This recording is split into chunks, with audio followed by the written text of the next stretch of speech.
Nope. 36 babies. The possibility of 36 They babies. shit out 36 little assholes at An once. average of 103 days. So one roach is living up to 103 days, and they can have babies in every 28. They're a little fertile. Oof. Well, that's right. They're Boogers. survivors. I'm knowing real babies that didn't live that long. And they sing Beyonce. I'm a Jeez. survivor. Who's that? Beyonce. Beyonce. How do you know I like Beyonce's that song? Beyonce Canolas. Because I'm a survivor. Or if That's you all have I- yours, Beyonce. Beyonce. Beyonce. I love it, the Beyonce. I love Beyonce. You guys are so mean to them. Well, yeah. We're mean to everybody. Mean? Have you met Yes. us? If I was mean to them, would they have come here? Yes. Yeah, I don't know why. Yeah. See, Mike, What happened? you need to learn how to be mean to people. I'm a. Do I? Is You know that why what I need people? to You know do? why people love you? Because Because you don't talk to them. Exactly. Because when I do talk to him, I'm just a dick. But see, there's a real big difference. Like, I was thinking about this when we went on Roger's show, Roger Nelson with, what's the... Nicole. No, I was thinking of the name of the show. Food Bar Weekly. When he asked us, what's the most interesting thing about us, at the moment, I was like, I don't like I don't know where this is going to go, but I was thinking we should have answered for each other because I didn't know immediately what I would say is the most interesting thing about you. When you talk to people and when I talk to people, the outcomes are completely different. You can talk to somebody and we can say the same thing and I'm going to get punched in the nose and you walk out of a bathroom with the best black guy friend. You guys are the best friends because you said, hey, so it's not true what you said. Like, I've seen you talk to people and I'm like, how the I've seen you at work. I've seen you in different social situations and every time you end up making people feel different. Where I say it, but I say it with a stone cold face and I'm just an asshole. Work is the best because like these guys try it. Like they'll see me talking to customers in a certain manner. Sure. And then they'll literally try to do it, place it somewhere. It does not. I don't know how the fuck you don't get it. And I'm with them. I do it too. But that's what makes the world go round because if you put him there in front of that computer, he wouldn't necessarily know what to do with... Well, that's a fact, dude. But that's what's interesting. That's why you guys work well together. I've tried to explain to Kevin Holly and different people, like, at some point in your life, you have to accept what your assets are, what you are good at, and don't be afraid of it. Like, you don't feel like you're being a cocky dick by saying I'm good at this. Mm-hmm. You know what I mean? And because if you're not a cocky dick, that's a tough stage to get through. Sure. You know what I mean? Because you just don't want to do that. But you gotta However, here's the point. You got to be bad at stuff first, too. God damn it. If you know you're good at it, if you accept it, you'll be phenomenal. Yeah, but there's a whole big, Hi, Jessica. Jessica! You should be practicing. I mean, Hola, mami. Jessica. Hola, mommy. I don't care. Whatever. It doesn't matter. Cocky dick is redundant. But Now that you have two of them in your hands. it's all relative, because sometimes you just don't feel confident. Like some days I play guitar and I feel great. Anybody, like some days finding out what you're not good at first, that you have to go through those trials and tribulations, and then so let's just say, for example, and using you as a talker would be a kind of a bad situation. But if I use the analogy of like you with Dr. Phil and Howard Stern and how you talk to people differently and how you drag things out, you're good, but you might see them and go, I don't know how to fucking talk because wow, they just blow you away. So now you've got these people like Red Calling and all the bands, and they're playing with other people and they're seeing people that, ooh, they're better than me at this thing, and then and I'm not saying they second guess themselves, but they become humbled and realize I have so much to learn. I don't even know if you're humble, but like you're enthralled because you're drawing all that in. Sure. Like you see things like from Spicoli even in the beginning of the show, and when we first started doing the show, there were certain things, certain confidences of being on that. That I saw and learned fluent. That type of thing. All these shows that I watch and do, meeting new people, and if I watch everybody's approach. Everybody's motions, movements, words, everybody. Good, bad, doesn't, you know what I mean? And just absorb it all. Look at the size of his head, dude. There's a lot of shit in there. You know what I mean? And the thing is, I utilize it. I don't overanalyze it, but it's always there. There's constant. And that's your study, and that's what you're good at, and that's what you found. so that works for you. So you're constantly a student, but you're not a beginning student. You're a student of the world. You're learning the people. I don't give a fuck if you're Howard Stern or not. Just because you're making money and we're in the right place at the right time and are very good at what you do, you still have shit to learn. I don't care what level you're at. Unless you're... You should always be learning and always be growing. Right. Always be growing.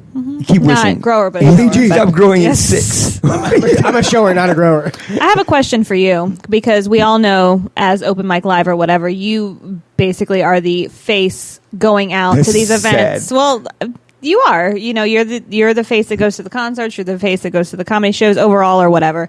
Do you ever have a day that you go to some of these events that you're not in the mood, not in the mood to be there, but not in the mood to talk it up and stop to there. Yeah. You have no, and if so, how do you turn it on? You to have put no yourself idea how on? many times I have sat on my couch and went, I don't want to go. I got to go. But I need I to. have to go to this. And sometimes it's because it's one of their big events Right. that require support. You know what I mean? Like it's not just a show.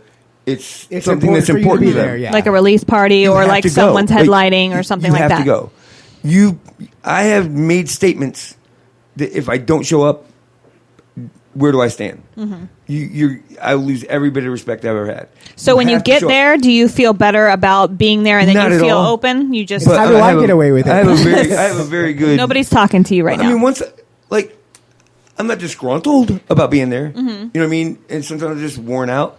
But like people, same way on stage when you see a crowd going crazy, when I get in front of people, it's energizing. Yeah. Literally, like from there to there is like, ugh. As soon as I walk in and start hugging and talking to people, then it turns on. As energizing as It's like drinking stage and people going, "Rah." Like drinking an energizing energy drink of some sort. Like it You know what I brings mean? you to And life. It really does. I was just curious. But that's the first example of that was Tommy Gill invited us to a house party. Mm-hmm. One of the comedians, which comedians don't invite anyone but comedians to parties. Mm-hmm. We were invited to a party. We got there. Me and her were literally the only people in the entire house That were not comedians. Mm-hmm. We sat on the couch. This is 11 o'clock at night. This party starts on a Thursday. We're 25 minutes away. I'm sorry, on Wednesday. I'm 25 minutes away. I'm going, we got to go to this, right? I call it FaceTime, is what I call it. And when there's bands playing with new bands that I've seen a million times, that they go, you need to meet them, I go because I need to meet them. But I'm going, oh my God. Me and her both sitting there going, I really don't fucking feel like doing this. At 10:30, I went, we got to do it. Mm-hmm. We have to fucking do it. Mm-hmm. Got up, drove out there, had a goddamn blast. Had an incredible time. Mm-hmm. Drove home going, yep. You know, like just it's like as exhausted as we were on the way you're like there. on a roller coaster, like you're on a high, and then when you leave, you're just like, okay, I'm done, turning it off, like a power switch. I was just curious. And Nicky says, you know, he has the same experience, which I imagine on that side of it you do too. Sure. Like, we talked about it with Devin. Right. It's like, I got to go do the show. Mm-hmm. But once you get there, like we've all seen Nicky House, and I've even seen him in some flat venues where the audience is flat. You know who's not flat? Nicky House. He's being himself, yeah. And he's going to have the best time he can while he's there, because there's no sense in making that trip and being miserable. If you're going to make the trip be and be miserable, stay the fuck home. I feel like that's got to be so hard too, because so many, I mean, pretty much a lot of the comedians and a lot of the band members, they do other things on the side. They have other jobs.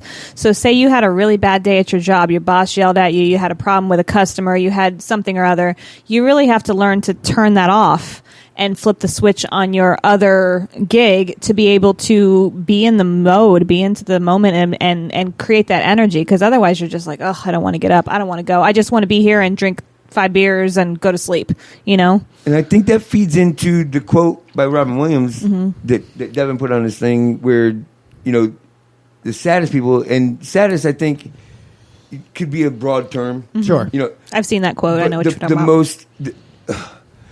People tend to want to make people happy. Yeah. And by making people happy, it relieves them of some of that, you know the people what I mean? that are something like the people that are dealing with the most sadness are the ones that want to lift people up and stuff. But And I as agree soon as with they're that. done making people happy, They go back to their... And I think over time, what that does is the mutation makes that alone time increasingly more intense. Oh, absolutely, yeah. Becomes. That's like us. You know what I mean? Right? That's become us. You guys? Yeah. So you're over him? No. Not together. I mean, I'll have a new smile soon. Yeah, buddy. Not us together, but us together in the situation. But like, based on that, Mike, for example, when we first started this, number one, getting him to go somewhere was tough. Mm-hmm. And then as we grew, I knew not to. You got to be at everything. You know, kind of pick and choose your battles. And he's never argued with me about it. He goes and has a good time, and then it's like, I ate too many brownies. I got to go home. Oh, Jesus. But like the one, what was it? I think it was actually Sunshine's wedding. Mm-hmm. We're like, where's Mike? He's out front talking to people. Yeah. No, that was, I was talking to, what's his name from Polar Summer. That was the first time I went there, and I believe Cool Curses was there. It was a showcase, if I'm correct. Yeah, you're right. I was Jack talking Mitchell? to Brent. Yeah, I'm sitting out front talking to Brent. I walked out and went, he knows that's not me, right?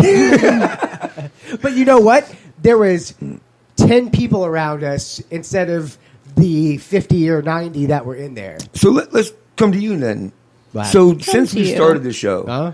and since being involved in a format like this, do you feel any changes about that type of anxiety? Well, but the first thing I can tell you, and I was going to mention it when the band was in here, there was absolutely 100% of every single show before we started, about a half an hour before the show, I would get I'd get butterflies, and I would not want to do the show, and not like I'm sunk into the couch going, I've got to turn this microphone on. I've got to get out there. I've got to do that. As soon as I turned the microphone on, things were different. And I think, and that happened the very first show we did when we were on the radio. As soon as I turned the microphone on, what I said was not brilliant. It wasn't even good at all. But something clicked. You weren't afraid to speak. I knew what I had to do something. All of a sudden, the pressure to control the environment. I was part of the environment, and if it went somewhere, that would change. Now, the other thing that I would notice right, too, because as soon as you turn the microphone on, I shut up. But that's, not only did that happen then, but I was training you guys to a large degree, you and John, how to open the show, how to get things going, how to roll up. So it was on me. I was the starting point. I was the capital letter in the sentence or the page or whatever. That one, that right there. So since then, I do catch myself talking to people a little bit differently. I do catch myself going out a little bit differently, saying jokes, and some fail miserably. But I wouldn't have normally said the jokes because it may not have been something you said, but it was a similar situation. So I was like on top of it, and sometimes I do it without even thinking. Like sometimes it just blurts out, and I was like, oh, and then I cringe and I go, how are they going to react? And I do that with customers, which is interesting because that's just not. Like, I'm pretty damn professional. Tom, what's up? So let's go to you. How long have you been with Mike? 21-ish, 2-ish. Almost something. 22. And since we started doing the show, from this side, from the outside looking in, have you noticed any changes in Mike at all? Oh, that's important.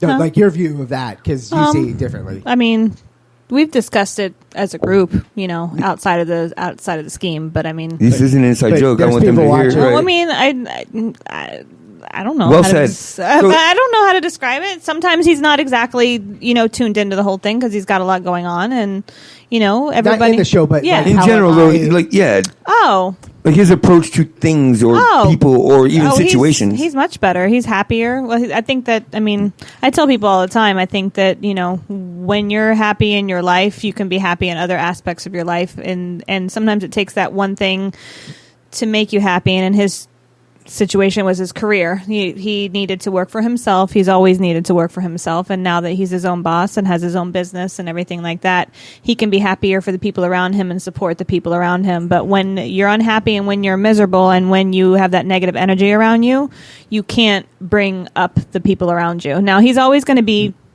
in his own little bubble and stuff like that, which there's nothing wrong with that. But he's willing to help people more and willing to be more positive than he was before. So I'd say that part. I mean, I'm pulling for you to find the one thing that makes you happy.